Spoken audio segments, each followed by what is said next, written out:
to no sleep.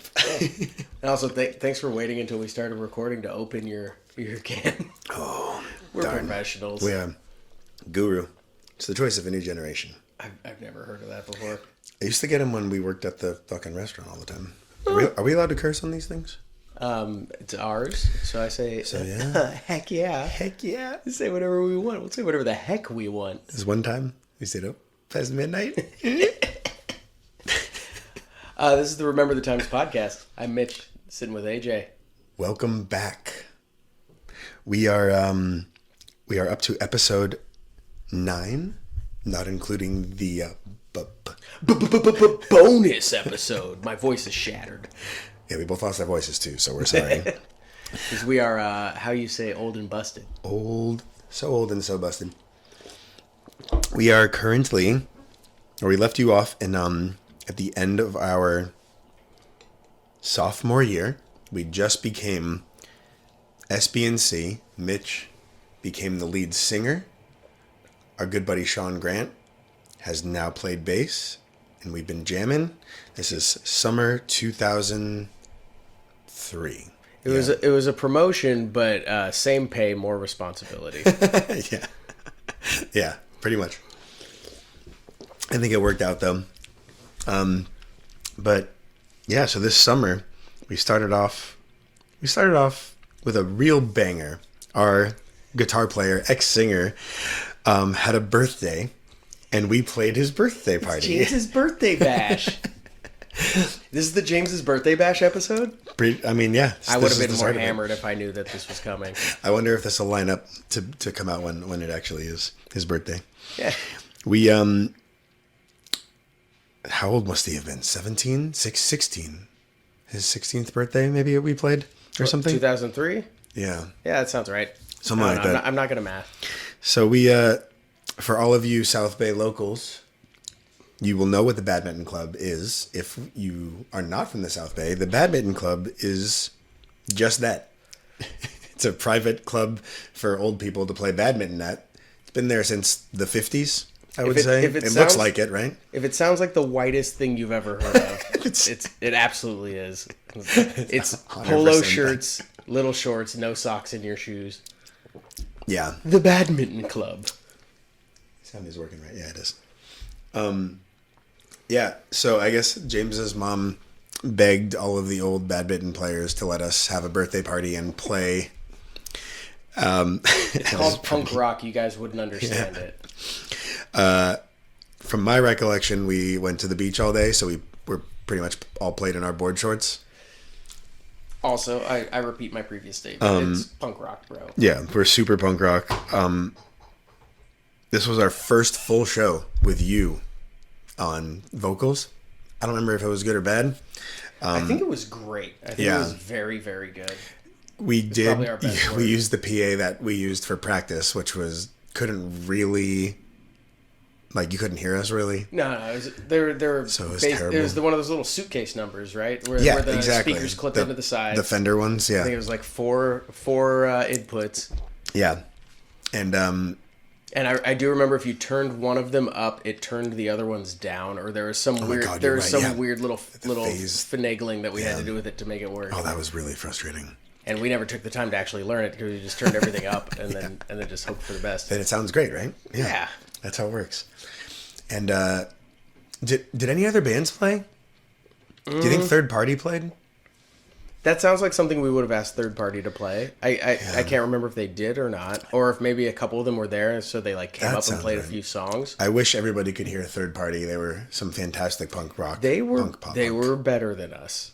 You think so? I would say their songwriting, I think, they wrote catchier, like more fun songs that I think would still hold up today, more so than ours would, which are on Spotify, by the way. They are. At least one of them is for this one. Yeah, I mean, we'll see. They might get taken down for being too punk rock. Spotify's been trying to keep us down since before Spotify existed. And that's really all I remember. The only thing I remember at the show, I actually texted Sean today. I know we played a song for James over the speakers, like to say happy birthday. Yeah, it was New Kids on the Block? New Kids on the Block, Happy Birthday. Okay. That's what I thought. Yeah, and I think Sean sang along to it. Did he? Yeah, that sounds like something Sean would do. It was like, oh, a really special treat for James. We're not going to play a song. We're going to play a song into like the microphone. Yeah, it's oh my god, that's so bad. Because I think adapter technology wasn't quite there yet. Nah, we're solid 10 years off there. Oh, well, I mean, we're talking about people assuming everybody's been following along. If you haven't been following along, I am AJ. In SB&C, I am the guitar player and backing vocals. Mitch Davis, lead vocals. The fella that we're talking about's birthday is the rhythm guitar player, Mr. James Grant. His younger brother, Sean Grant, is on bass. And my younger brother, Chris, is on drums. Those are the players of this episode and every show in this episode. May I just make a point of order for future episodes? Sure. We got to do that first. Let's assume that everybody heard the episodes before it. You think? Because why would you start on episode 9? If you're starting on episode 9, that's on you. Don't do that. Yeah, what the F? Start on episode 1. Work your way through. They're not that long.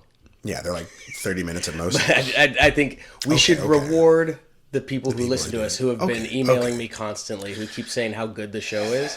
We should reward them by not punishing them with recaps. Sure. Okay. That they know who James Grant is. They know all the players. Everybody knows who James is. New players, absolutely. Yeah, let's talk about them. Okay. Well, that was our only show of the summer. We were busy. We actually did write a lot of songs. But before we move on to show number 2, I just wanted to talk about us going to Warped Tour. Denise, James's mom, took us, the band, to Warped Tour that year, and it was a damn good time. That was the only time I went there. I don't know about you. Did you go to any other ones besides that one? I think that was the only one I went to. Like as an attendee? Yeah, and I don't remember paying for the ticket. So me neither. I'm assuming like James's mom paid for it or something, but she must have. I mean, I was teaching guitar lessons, and I'm pretty sure that was the only job between all of us. I didn't have a concept of money back then. It was just sometimes I got to go to things, and other times I couldn't. Yeah, that's exactly how it went. Yeah. Somebody took care of it. I got people for that. We had.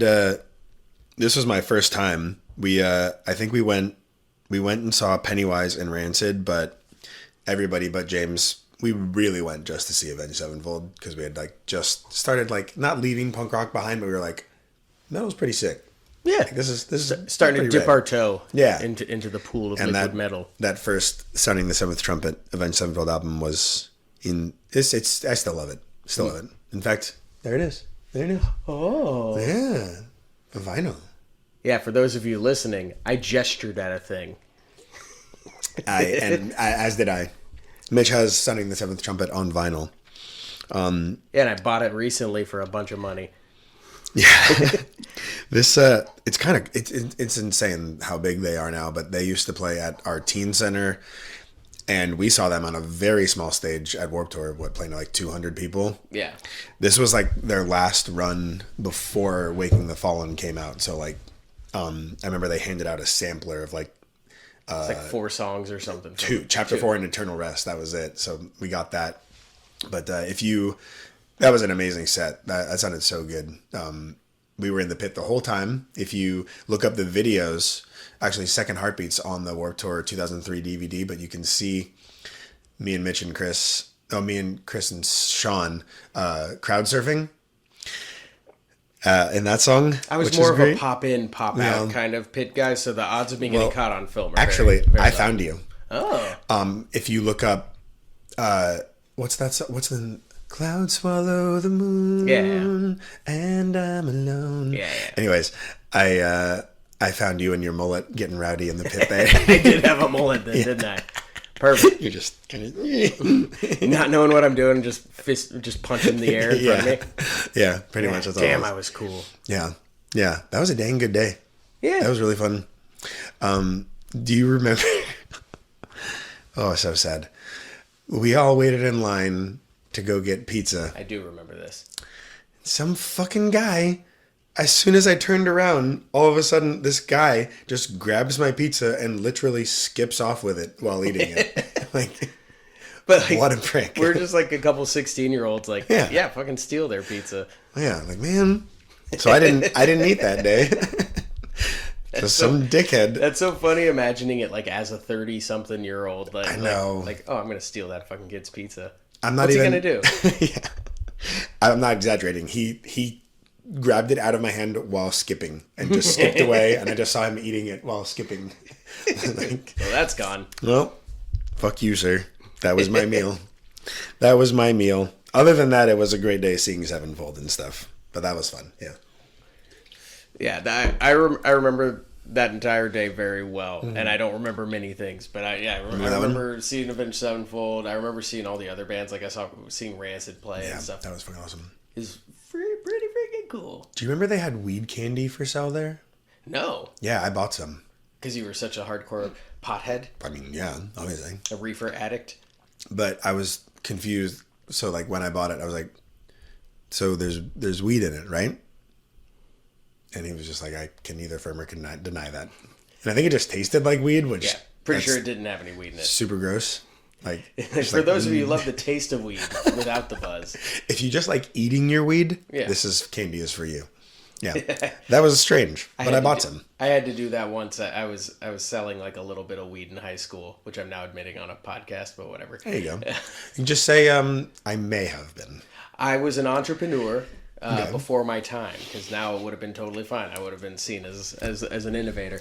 But the bags broke open in my backpack, and I freaked out and just started shoveling it into my mouth to try and dispose of the evidence.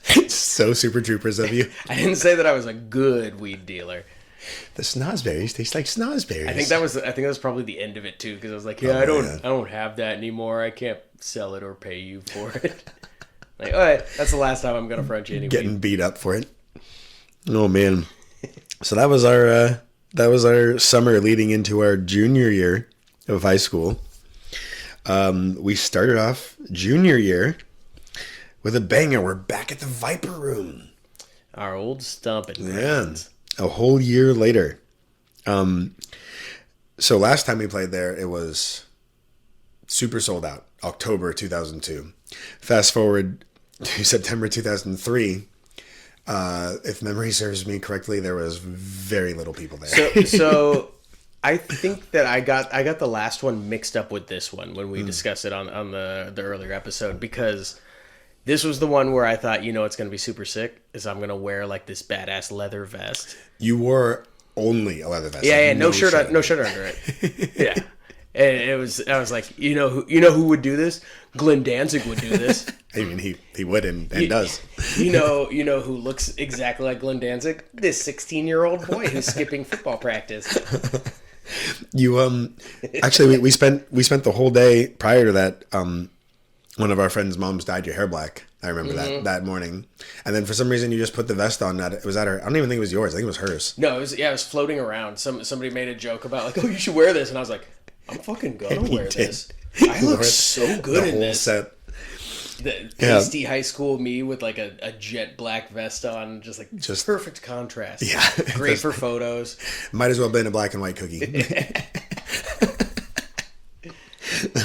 So we looked really cool. We looked great. To set the stage. That stage is, even the year prior, a bunch of 15-year-olds on the Viper Room stage. We barely fit, and now we had an extra person, small as he may be. We did have 5 people up there, and that was even more tight. And to top it off with your leather vest, James broke a string. If you remember, he's a pro. This is the show that he never will live down, and we make fun of him for to this day, 20 years later. And he doesn't play music at all anymore, and we're still like, remember the time you did this? He's like, please, I have a family.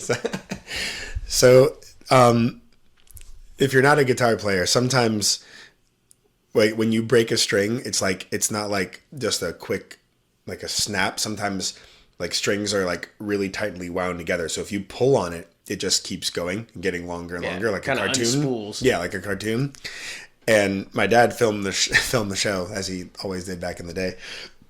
And you just see James break the string, and he just grabs it and just like tries to fix it and just keeps pulling it. I think I'm gonna pull it until it works again. And then He didn't know what to do. So he just sat down on stage while we were playing the song. Just don't get off the stage. Don't continue playing without the string. Just have a little seat. Horrible. He's gonna have a little sit down. That was great. You salvaged it very well. Well, I'm a consummate professional, and I always have been. Well, what I do. Yeah, of course. We just recently switched from James to vocals to you. So what you decided to do was you suggested we play Cherry Cherry instead, our Neil Diamond cover, and you just sang backups and let James sing lead. That's because I'm just such a giving and You're kind such a great person who would just like, James, you should be off the stage, but since you're not, while you're here, you want to sing a song. Stop embarrassing us and get up here and sing. And Our classic Neil Diamond cover. Which, again, we're not Neil Diamond fans. We were Saving Silverman fans. Yeah, even better. And then you let him sing one other song after that. And that is literally, I don't even remember anything about my performance. I just remember James breaking the string and your leather vest. Yeah, I mean, I think the leather vest stole the show. Absolutely. And I think if I could find it, I'd still wear it. I think that'd be cool for me to sit and do my programming work. I still don't think it was yours, but no, I borrowed it from somebody's mom. I'm pretty sure it was like an old costume vest that she had. Yeah, because I remember thinking like, oh, I should get one of these, but it was like hundreds of dollars. Yeah, that's okay though. It looked great on you, so more power to you. I think if I wore it too much, it would have become old hat. Yeah, just the one. Yeah, it's better to wear just the one time, and then you had some great get-ups on stage. I was kind of always trying to figure out what it is that you do. What's your costume? I can't wait to get into all the Halloween episodes that we've had over the years. But that's different because that's Halloween. True. This was like what is my stage persona? Yeah. Am I the guy who wears the one mechanic's one piece? Yeah. Or am I Glenn Danzig? Or am I a cowboy? I did cowboy for a little bit. Cowboy, yeah. A little cowboy core. Still trying to figure it out. Yeah, you'll get there. You'll get there. And I'll probably just give up. I mean, you're wearing basketball shorts? At least you're not wearing. They're gym shorts, but they're camouflage because I don't want people to see my lower half. Those friggin' shoes. I have way cooler shoes. For any of you YouTubers, I have the DMX Iverson The Answers on, and Mitch has some fucking nonsense. They're Vans. And also, if you're not watching on YouTube, AJ lifted his leg up, and he's wearing high heels. So whatever you heard him say is a fucking lie, because he's just wearing a pair of stilettos. We'll get into that later. He says they make his calves pop. I just want to be taller than you. I mean, it does make his calves pop. Let's get back on track here. Jeez. Oh, are we still recording? Wait, I think we are. Yeah. Good. This is a good episode. Yeah, right? Yeah. Well, to finish off September, we went back into the studio to record our first full length as SB&C. How did we find this studio? I think we heard about it through another band, maybe. That sounds. It was next to a rehearsal space. Yeah, in Hermosa. I think maybe we'd used the rehearsal space before. That sounds familiar. It was fairly well known, like in the That's scene. true. Yeah, I mean, we're not saying names of a lot of these things, so even if you remember it, we can just skip that. But we recorded at a studio in Hermosa. Yeah. Yeah, I don't remember the name of it anyways. It was in the area with all the all the board shops and stuff. Yeah, like, yeah. The smell of fiberglass was in the air. I don't really remember how we paid for it. I know I was teaching guitar lessons, but there's no way that would have funded all of this because I think we paid him pretty handsomely. I do remember James's dad made us paint his roof and gave James money for it so we could record it. I didn't do that. You didn't do that? No. I remember doing that, but yeah. I'm a creative. I'm not a labor guy. Yeah. This was so the last time we recorded 4 songs in one day, all the way through. This was a much longer process.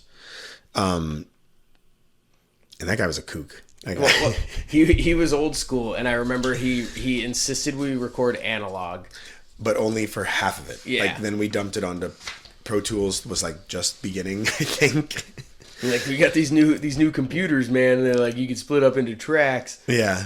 I was like, yeah, I know. That's how we did our last EP. Well, so you had your own vocal booth again. Yeah. And Chris had his own drum booth, and then all of the rest of us were in the same room together. So it was basically live, and then we just overdubbed backing vocals again, I believe. We overdubbed backing vocals. We might have, like, touched up lead vocals. I had to do mine separately because I sang 2 songs on this one. Yeah. But yeah, like there's was it? He was just a weird guy. Like I remember he had a friend and he like offered us weed. Remember, he's like, "You want any tree?" He said, "You guys need any tree?" And I'm like, "We are 16, weed. Sir." And then one of the songs is called 30 Pieces of Silver, and right when we were done recording, he just like kind of goes into this whole biblical thing. He's like, but not knowing exactly the story. He's like, what do you, silver? I would ask for gold, man. You're going to betray Jesus, man. Like, you ask for gold. You don't take silver. He kind of sounded like Cheech, or is that just in my head? He's probably become a caricature in our heads over the years. Yeah, he was a stony baloney funny guy. Yeah. And I remember being so weirded out by the whole situation because we were just what, juniors in high school at the time. Yeah, we were. Sean was a sophomore. Chris was a freshman. Yeah. Chris was in high school now. So we're kids. Yeah, that was it. And then we,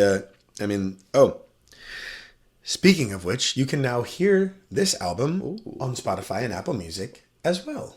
Oh, yeah, make sure you listen to them so we can get 0.00001 cent per stream. Yeah, that's, I don't know, something horrible. This is an 11-song banger. That's generous. Yeah. It's fine. So we CD stomped these. If you guys remember that, like you can like make your own label on them.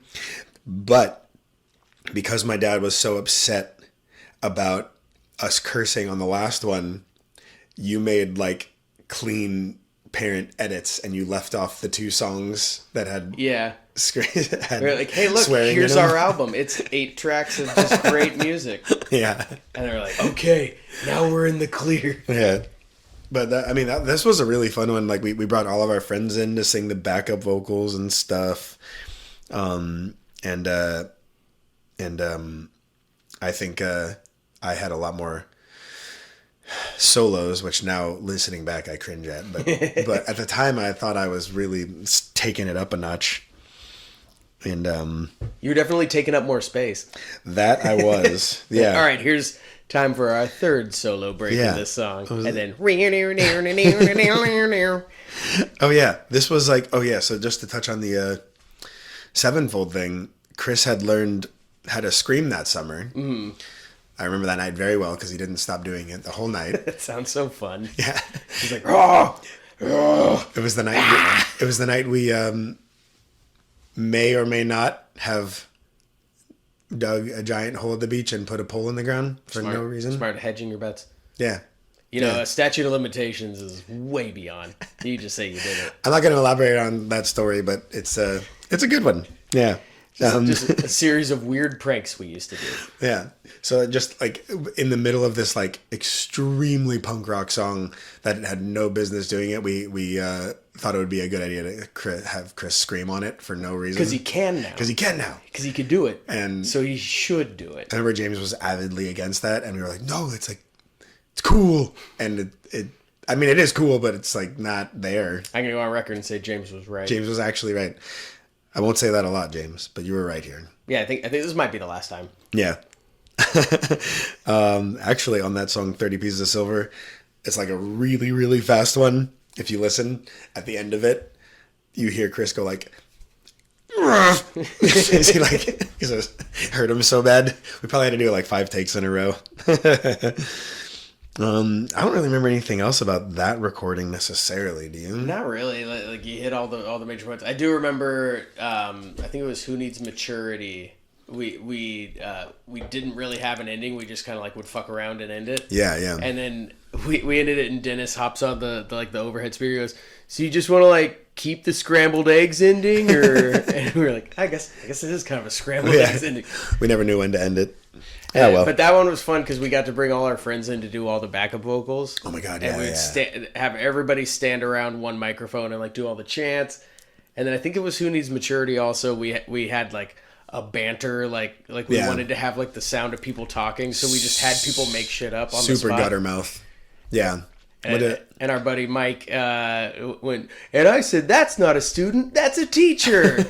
And like it was just a weird inside joke for like a punchline of a joke that doesn't exist. I think Sean says UPN from like in like Family Guy style in there somewhere. And is there anything else? A bunch of shit that was very funny to us. Yeah, and that's like nobody's gonna like it. I think as soon as we start touring as well, there's gonna be so many jokes that's like, it was only funny then when we were delirious, and it's probably not funny anymore. But we're gonna tell you about it anyways. Yeah, and you will laugh. You must laugh. Well, yeah. To sum up, I got my pizza stolen. James broke a string, and we recorded our first album, and that's about it on that one. We are. Next episode is going to be a... Is it? Yeah. It's a bonus episode. We're going to tell you about how we wrote the songs for SB&C, self-titled. Ooh, wow. That's going to be super cool for you. Oh, yeah. I know all of it already, obviously. But for you, it's going to be very fun. But do you actually remember it, though? Not a goddamn thing. Yeah, I didn't think so. Thank you guys for listening. Make sure you do all the shit. And we'll see you on the next one. See you next week. Bye. Bye. Is it weekly or is it bi-weekly? It's bi-weekly. Ah, fuck it.